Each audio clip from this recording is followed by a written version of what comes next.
আমার স্বামী বিদেশে যাওয়ার পর থেকে আমার ছোট দেবর বাড়ির সব কাজের দায়িত্ব নিয়েছে।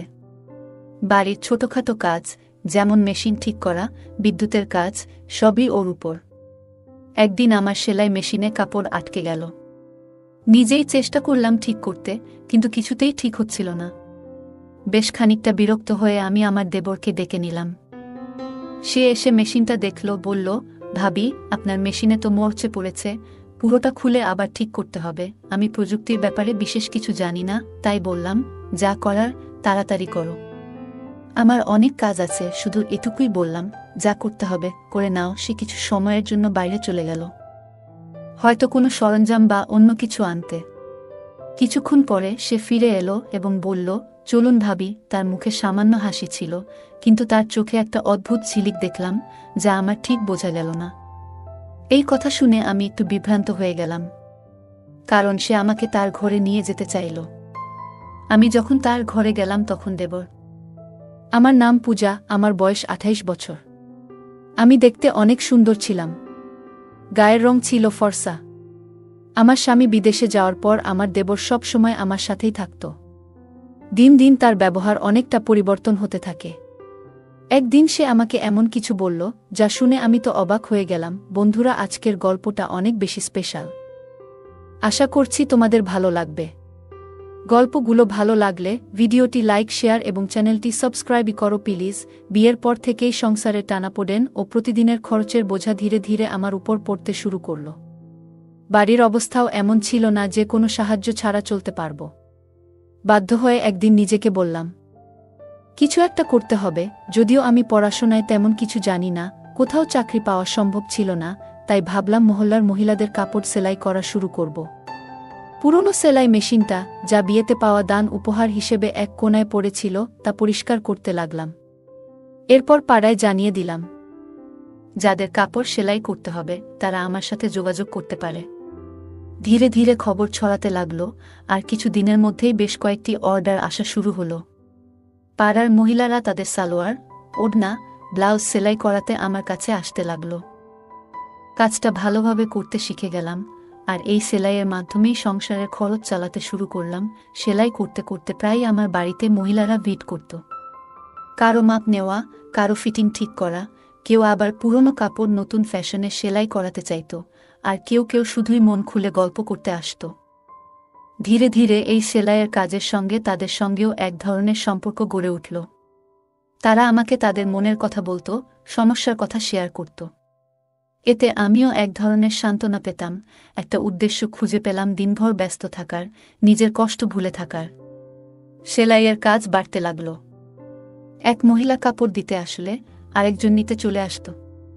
আমার নিজের সন্তান ছিল না, তাই এই কাজের জন্য বাড়িটা সবসময় মহিলাদের হাসিতে ভরে থাকত। ওদের হাসিঠাট্টা আর গল্পে আমার বাড়িতে যেন নতুন করে জীবনের প্রাণচাঞ্চল্য ফিরে এলো। কাজের সাথে সামান্য আয়ও হচ্ছিল, যা আমার জন্য এক প্রকার স্বস্তি নিয়ে এলো। কিছু মাসের মধ্যেই আমার সেলাইয়ের দক্ষতার কথা আশেপাশের এলাকাতেও ছড়িয়ে পড়ল। এবার দূরের মহল্লা থেকেও মহিলারা তাদের কাপড় সেলাই করাতে আসতে লাগল। কাজের চাপ এতটাই বেড়ে গেল যে একা সামলানো মুশকিল হয়ে পড়ল। প্রতিদিন ঘন্টার পর ঘন্টা মেশিনের সামনে বসে কাজ করতে করতে কাঁধ ব্যথা করতে শুরু করল। এমনকি আঙুলগুলোতেও ব্যথায় ফুলে যেত। শেষে পাড়ার কয়েকজন মেয়েকে সাহায্যের জন্য ডেকে নিলাম, যারা সেলাই শিখতে আগ্রহী বা কিছু আয় করতে চায়। আমি বললাম তারা যেন নিজেদের সেলাই মেশিন নিয়ে এসে আমার সাথে কাজ করে। এর বিনিময়ে তারা সেলাই শিখবে এবং সামান্য পারিশ্রমিকও পাবে। কেউ কেউ সেলাই মেশিন প্রথমবার ধরেছিল। ধৈর্য ধরে তাদের কাপড় ঠিক করে বসানো, সুতো লাগানো এবং সোজা সেলাইয়ের কৌশল শেখাতাম। তাদের আশায় আমার কাজ অনেক হালকা হয়ে গেল। এখন বাড়িটা আরও প্রাণবন্ত লাগত। ওরা হাসত, গল্প করত, আর মাঝে মাঝে আমার সাহায্যে নতুন কিছু ডিজাইন শিখত। তাদের সাথে আত্মীয়তার মতো একটা সম্পর্ক গড়ে উঠেছিল। আমি তাদের সেলাই মেশিন চালানো শেখাচ্ছিলাম, আর ধীরে ধীরে কাজও দিতে শুরু করলাম।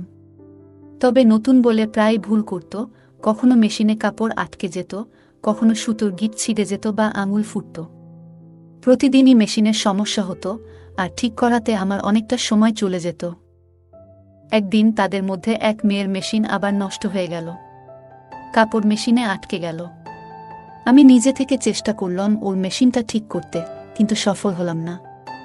বাধ্য হয়ে আমি তাকে বললাম, আজ তুমি মেশিনটা ঠিক করিয়ে নিয়ে এসো, আজ আর কাজ করতে হবে না। মেয়েটি চলে যেতে প্রস্তুত হচ্ছিল। তখনই আমার দেবর বাড়িতে দুপুরের খাবারের জন্য এলো। আমি রান্নাঘরে গিয়ে তার জন্য খাবার গরম করতে লাগলাম। জানালা দিয়ে তাকিয়ে দেখি আমার দেবর সেই মেয়েটির সঙ্গে কিছু কথা বলছে। আমার দেবর মেয়েটিকে জিজ্ঞাসা করল, তুমি এত তাড়াতাড়ি ছুটি নিয়ে বাড়ি যাচ্ছ কেন?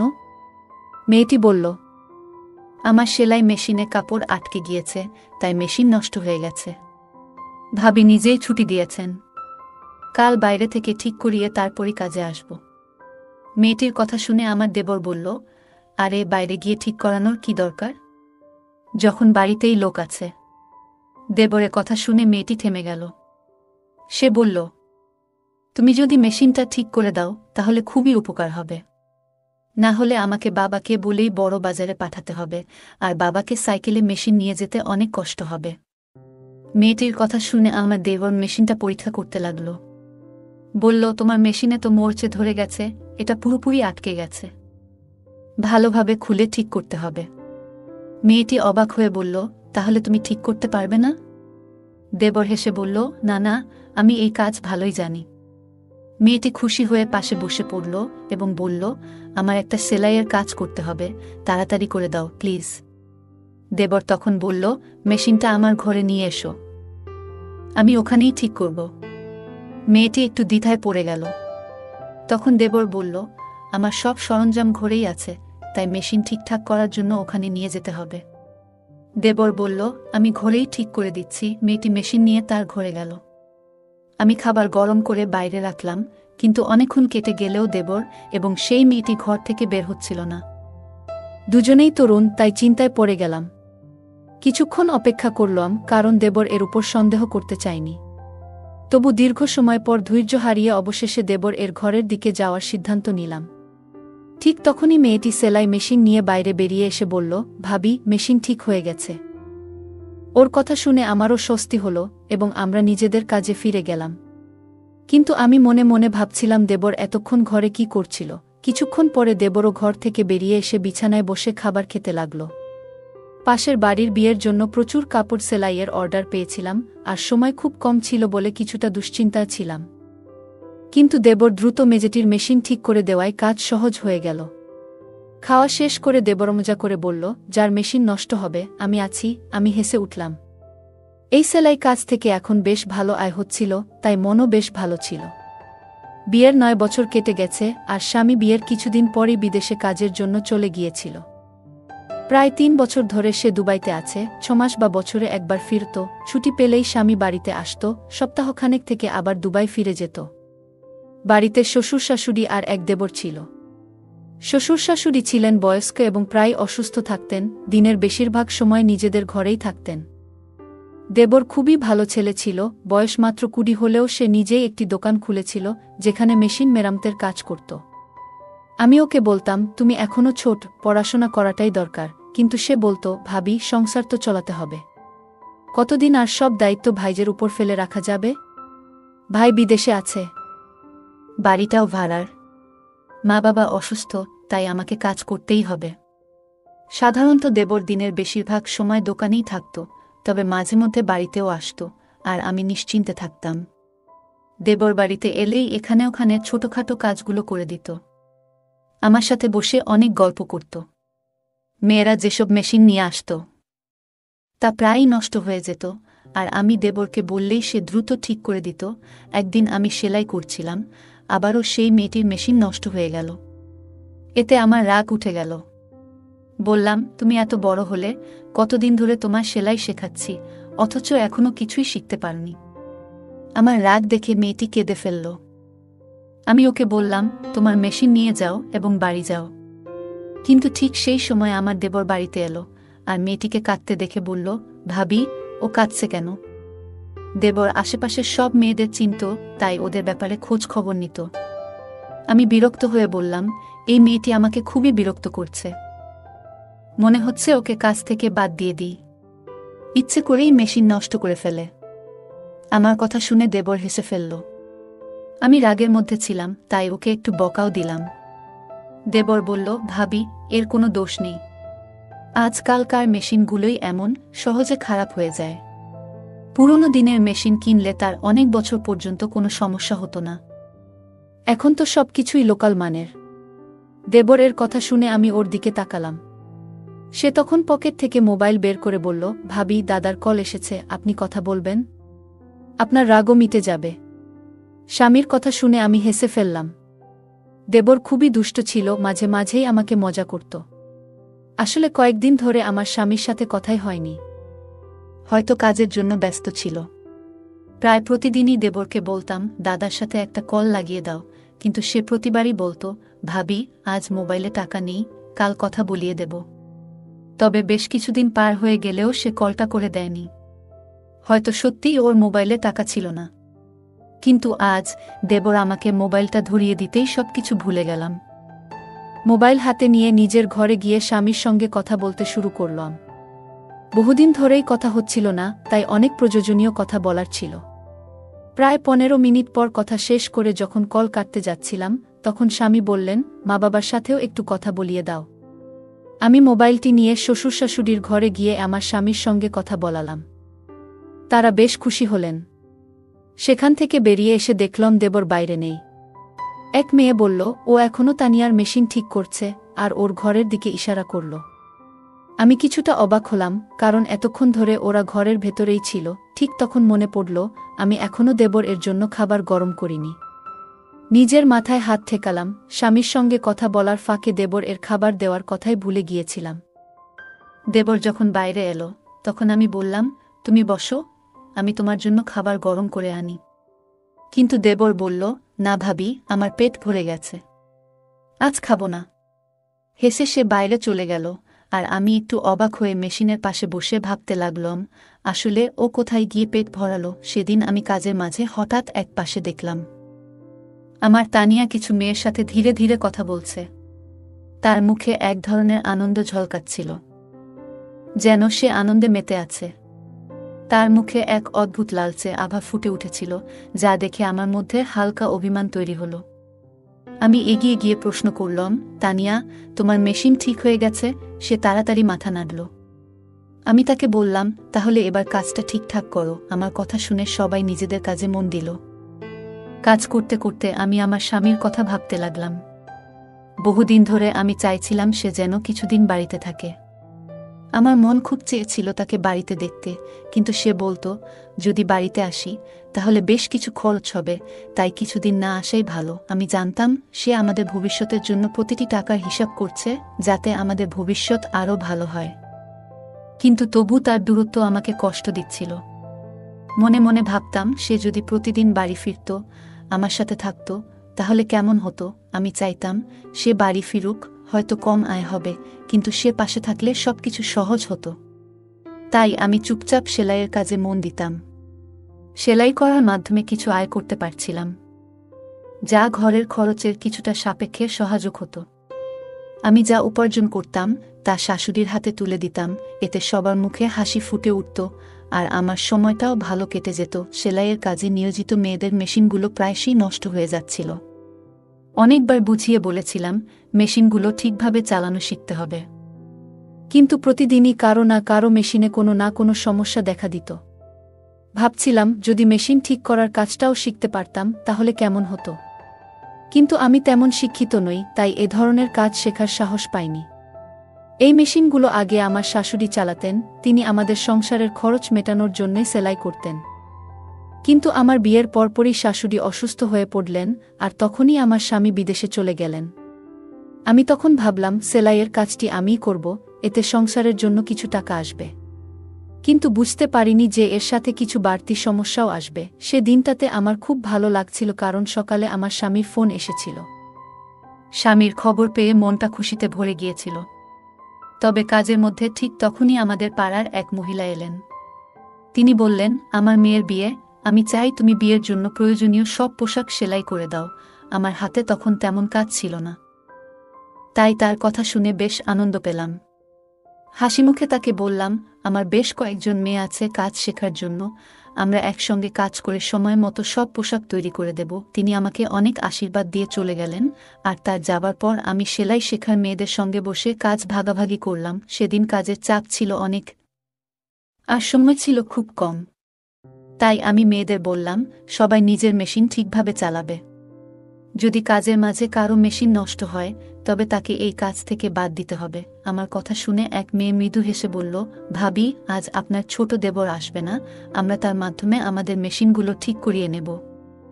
মেয়েটির মুখে চাপা হাসি ছিল, যার অর্থ আমি তখন পুরোপুরি বুঝতে পারিনি। আমি তখন কাপড়গুলো যাচাই করছিলাম, তাই বললাম, হ্যাঁ ঠিক আছে, দ্রুত মেশিনগুলো ঠিক করে নাও। এই কথায় সবাই যেন খুশি হয়ে উঠল। দুপুরে ছোট দেবর এলে মেয়েরা তার চারপাশে ঘিরে ধরল। সে বলল, আমি কি সব মেশিন ঠিক করার দায়িত্ব নিয়েছি? যাও, অন্য কারো কাছে নিয়ে যাও। তবু হাসতে হাসতে সে তাদের সাহায্য করতে লাগল। আমি এই দৃশ্য দেখে মৃদু হেসে ফেললাম, আর মেয়েরা একটু মন খারাপ করল। তারপর মেয়েরা মজার ছলে বলল, আমরা তো তোমার জন্যও কিছু করতে চাই, আমরা তো বিনিময়ে কিছু দিতে চাই। হাসতে হাসতে আমার ছোট দেবর বলল, আচ্ছা, তাহলে কিছু দিতেই হবে। তখন এক মেয়ে বলে উঠল, যেদিন তোমার বিয়ে হবে, আমরা তোমার বউয়ের জন্য সেরা পোশাকটি সেলাই করে দেব। তার কথা শুনে আমার দেবর হেসে বলল, তোমরা সবাই বেশ চালাক। প্রতিদিন কারো না কারো মেশিন ঠিক করি, আর শেষমেশ বিয়ের দিনে শুধু একটা পোশাক সেলাইয়ের প্রতিশ্রুতি। দেবর এর কথা শুনে আমি হেসে উঠলাম। সে বলল, তোমাদের সেলাই এখনও পুরোপুরি নিখুঁত নয়, তাই মাফ করো, আমার ভাবি আমার হবু স্ত্রীর জন্য পোশাক বানাবে। কথাটি বলে সে আমার দিকে তাকালো। আমি হেসে মেয়েদের বললাম, আমার ছোট দেবর এখনও খুব ছোট। তখন এক মেয়ে অবাক হয়ে বলল, ভাবি, কিন্তু ও তো দেখতে বেশ লম্বা। আমার দেবর মজার ছলে আমার দিকে তাকিয়েছিল, যেন আমার জবাব শোনার জন্যই অপেক্ষা করছিল। আমি জানতাম সে আসলে বয়সে বেশ তরুণ, পরিবারের দায়িত্ব নেয়ার জন্য সে প্রস্তুত নয়। আর্থিক পরিস্থিতিও তেমন ভালো নয়। আমার স্বামীও বিয়ের পর আমাদের ভবিষ্যৎ গড়ার জন্য দূরে চলে গিয়েছিল। আমিও চেয়েছিলাম না যে ভবিষ্যতে আমার দেবরের স্ত্রীও একই দূরত্বের কষ্টে থাকুক। তাই আমি বললাম, লম্বা হয়েছে বলে বিয়ে করতে হবে এমন কোনো কথা নেই। বিয়ের জন্য আরও অনেক প্রস্তুতির প্রয়োজন। ওর বিয়ে হতে এখনো কয়েক বছর বাকি। আমার কথা শুনে দেবর হেসে উঠল। এরপর আমি মেয়েদের দিকে ফিরে বললাম, চলো, এবার সবাই কাজে মন দাও। আমি দেবরের জন্য খাবার গরম করে নিয়ে আসি। এ কথা বলে আমি রান্নাঘরে গিয়ে তার জন্য খাবার গরম করতে লাগলাম। মেয়েরা নিজেদের কাজ নিয়ে আবার ব্যস্ত হয়ে গেল। আমি আমার দেওরের ঘরে যাচ্ছিলাম, কারণ জানি না কিভাবে, কিন্তু ও মেশিনগুলোতে এক ধরনের জাদু করত, আর সবকিছু ঠিকঠাক হয়ে যেত। সেদিনও সে মেয়েদের সেলাইয়ের মেশিনগুলো সারিয়ে দিয়ে নিজের কাজে চলে গেল। পরের দিন প্রচুর কাজ ছিল, তাই কাউকে কাজ থেকে সরতে দিলাম না। দেবরও সেদিন বাড়িতে আসেনি, আর কাজের চাপ এত বেশি ছিল যে আমিও ব্যস্ত ছিলাম। মনে মনে ভেবেছিলাম, কাজের ফাঁকে নিজের বাবা মার বাড়িতে কিছুদিন যাব। কতদিন যাব ভাবছি, কিন্তু হঠাৎ একটা বিপদ এলো। আমার মেশিনটি খারাপ হয়ে গেল, আর কাপড়ের বিশাল স্তূপ পড়ে রইল। আমি চাইছিলাম না যে এত দামি কাপড় মেয়েদের দিয়ে সেলাই করাই, কারণ তাদের কাজের মধ্যে এখনও সূক্ষ্মতা আসেনি। সকালে মেশিনটি একদম কাজ করছিল না। মেয়েরা আমার চিন্তিত মুখ দেখে বলল, ভাবি, আপনি চিন্তা করবেন না, আপনার দেবর আছে, সে তো আপনার মেশিন ঠিক করেই দেবে। এই কথা শুনে মেয়েরা নিজেদের মধ্যে ফিসফিস করে কথা বলতে লাগল, যা আমি ঠিক বুঝে উঠতে পারলাম না। কয়েকদিন ধরে লক্ষ্য করছিলাম, দেবর সারা দিন বাইরে থাকত, কিন্তু দুপুরে খাবার খেতে এলেই মেয়েরা যেন কোনো বাহানায় তার আশেপাশে ঘুরঘুর করত। সবার কাজ ছেড়ে যেন তার উপস্থিতিতে একটু আনন্দ খুঁজে পেত। এমন সময় আমি নিজেই উঠে দাঁড়ালাম কাজ দ্রুত শেষ করার জন্য। সেদিন কাজের চাপ এত বেশি ছিল যে মেয়েদের আচরণে খুব একটা খেয়াল করতে পারিনি। কিন্তু যখন থেকে আমার দেবর মেয়েদের মেশিনগুলো ঠিক করে দিতে শুরু করল, তখন থেকে তারা প্রায় প্রতিদিন কাজ শেষে কিছু না কিছু খাবার নিয়ে আসতে লাগল। শুরুতে ভাবতাম ওরা হয়তো আমার জন্যই এসব নিয়ে আসে, কিন্তু পরে বুঝতে পারলাম এসব খাবার আসলে আমার দেবর এর জন্যই আনা হচ্ছিল। বিষয়টা বুঝতে পেরে আমি ওদের একটু বকাও দিলাম। বললাম, আমার মেশিন খারাপ হয়েছে, অথচ তোমরা সবাই বসে আছো কেন? আমার কথা শুনে তারা চুপচাপ নিজেদের কাজে ফিরে গেল, আর আমি অপেক্ষা করতে লাগলাম দেবর কখন বাড়ি ফিরে আসবে। দুপুরেই তার বাড়ি ফেরার কথা, কিন্তু তখন পর্যন্ত ধৈর্য ধরে অপেক্ষা করতে লাগলাম। আমার কাছে কোনো মোবাইল ছিল না, আর আমি মোবাইল চালাতেও জানতাম না। তাই ফাঁকা সময়টা কাটানোর জন্য রান্নাঘরে গিয়ে কিছু সবজি কেটে বসেছিলাম।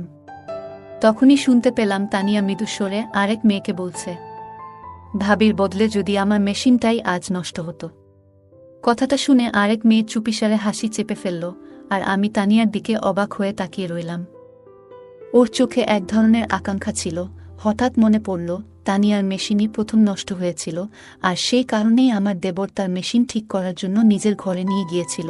এই পুরো ব্যাপারটা আমাকে একটু চিন্তায় ফেলে দিয়েছিল। দুপুরের দিকে আমার দেবর বাড়ি এলো। আমি তার জন্য অপেক্ষা করছিলাম।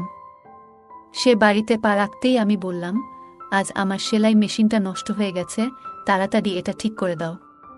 আমি মেশিনের দিকে ইশারা করলাম, আর সে একবার আমার দিকে তাকিয়ে মেশিনের কাছে গেল। আমি বললাম, আগে ঠিকঠাক কাজ করছিল, কিন্তু আজ সকালে দেখি কাপড় আটকে যাচ্ছে। দেবর মেশিনটা চালিয়ে দেখে বলল, ভাবি, আপনার মেশিনে তো মরচে ধরেছে, পুরোটা খুলে আবার ঠিক করতে হবে। আমি প্রযুক্তির ব্যাপারে বিশেষ কিছু জানি না, তাই বললাম, যা করার তাড়াতাড়ি করো। আমার হাতে অনেক কাজ জমে আছে, দেরি হলে আর সেই পাড়ার মহিলা কাজ নিয়ে আসবেন না। আমার কথা শুনে দেবর আশ্বস্ত করে বলল, ভাবি, আপনি চিন্তা করবেন না, আমি আছি তো, আমি ঠিক করে দিচ্ছি। এটা বলেই দেবর মেশিনের বিভিন্ন অংশ খুলতে শুরু করল। কিছুক্ষণ পর সে বলল, ভাবি, এভাবে ঠিক হবে না, মেশিনটা আমার ঘরে নিয়ে যেতে হবে। তার কথা শুনে আমি একটু অবাক হলাম। জিজ্ঞেস করলাম, ভেতরে এমন কি আছে যা এখানে নেই?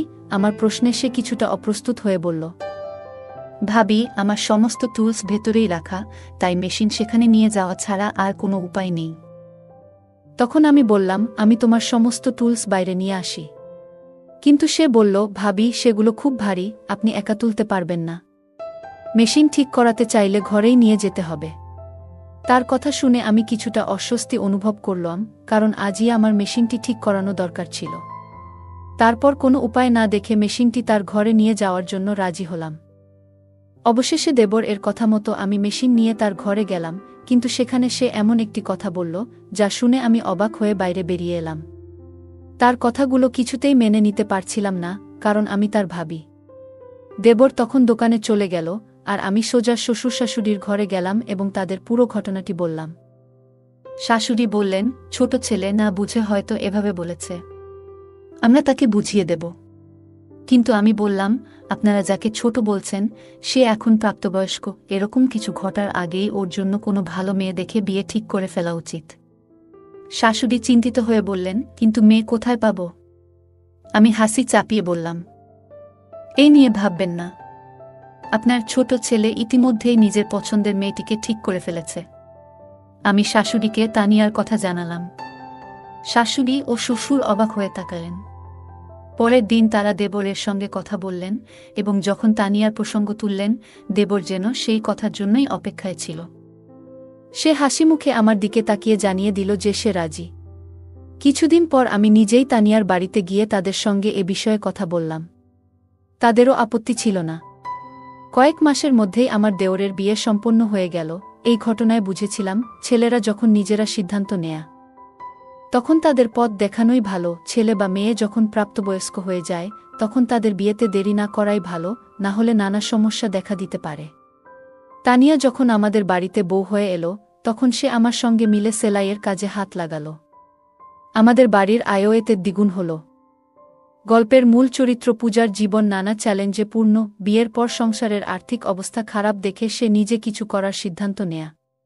এই গল্প আমাদের শেখায় যে আমাদের পরিস্থিতি উন্নতির জন্য সর্বদা পরিশ্রম করতে পিছিয়ে পড়া উচিত নয়। পূজা উচ্চশিক্ষা না থাকা সত্ত্বেও সেলাইয়ের মাধ্যমে সংসারের খরচ চালাতে শুরু করে, যা প্রমাণ করে যে সীমিত সম্পদেও পরিশ্রম আর ইচ্ছাশক্তি থাকলে নিজেকে প্রতিষ্ঠিত করা সম্ভব। পূজার জীবন নানা কঠিন পরিস্থিতির মধ্য দিয়ে গেছে। স্বামী বিদেশে কাজ করতে যাওয়ার পর সংসারের দায়িত্ব তার উপরই এসে পড়ে। তবু সে হার মানেনি এবং জীবনে একটি ইতিবাচক মনোভাব বজায় রেখেছিল। ধৈর্য এবং পরিস্থিতির সঙ্গে মানিয়ে চলার দক্ষতা খুবই গুরুত্বপূর্ণ, যা পূজা আমাদের শেখায়। সে আমাদের দেখায় যে কঠিন পরিস্থিতিতেও ইতিবাচক থেকে সমাধান খুঁজে বের করা যায়। সেলাইয়ের কাজ বাড়তে থাকলে পূজার মাথায় পাড়ার মেয়েদের সাহায্য নেওয়ার ভাবনা আসে। সে তাদের সেলাই শেখায় এবং আয়ের সুযোগ দেয়। এতে বোঝা যায় আশেপাশের মানুষদের সহায়তা করলে অনেক সমস্যা সহজে সমাধান করা যায়। পূজা এই উদ্যোগের মাধ্যমে অন্যদের আয়ের পথ তৈরি করে, যা অনুপ্রেরণামূলক। গল্পে পূজার দেবরও পরিবারের দায়িত্বশীল সদস্য। সে পড়াশোনার পরিবর্তে কাজকে প্রাধান্য দেয়, সংসারের খরচে সাহায্য করতে। এতে বোঝা যায় সময় ও পরিস্থিতির প্রয়োজনে সঠিক সিদ্ধান্ত নেওয়া জরুরি। মানুষের জীবনে সঠিক অগ্রাধিকার নির্ধারণ গুরুত্বপূর্ণ। পূজা কাজের মেয়েদের প্রতি সংবেদনশীল ও দায়িত্বশীল ছিল। শুধু সেলাই শেখানো নয়, তাদের ছোটখাট সমস্যা বোঝারও চেষ্টা করত। তার এই গুণ শেখায় অন্যের অনুভূতি সম্মান করা, সঠিক মানবিক সম্পর্ক গড়তে সহায়ক। চ্যালেঞ্জ আসলেও পূজা আত্মসম্মান বজায় রেখে কাজ চালিয়ে গেছে এবং অন্যদের সহায়তা নিয়ে নিজেকে দুর্বল মনে করেনি। এটি বোঝায় আত্মসম্মান ও আস্থাই সাফল্যের মূল। পূজার স্বামী দূরে থাকলেও তার দেবর পাশে থেকেছে, যা শেখায় পরিবারের সহায়তা জীবনের অনেক সমস্যাই সহজ করে তোলে। পূজার সেলাইয়ের কাজ বাড়লে সে আশপাশের মেয়েদের কাজে যুক্ত করে, যা সহযোগিতার মনোভাবের উদাহরণ। এভাবে সে নিজের উন্নতির পাশাপাশি তাদের জীবিকাও রক্ষা করে। গল্পটি শেখায় যে এগিয়ে যেতে সঠিক সিদ্ধান্ত ও সহানুভূতি গুরুত্বপূর্ণ। পূজার কাজে আশেপাশের মহিলারা যুক্ত হওয়ায় তার ঘর শুধু সেলাইয়ের জায়গা নয়, সমস্যাগুলো শেয়ার করার স্থানও হয়ে ওঠে। এটি সমাজে সংযোগ ও সহযোগিতার বার্তা দেয় এবং ঐক্য বজায় রাখা উচিত। পূজার গল্প শেখায় যে আমাদের লুকিয়ে থাকা প্রতিভা চিনে কাজে লাগালে তা এগিয়ে চলার পথ হতে পারে।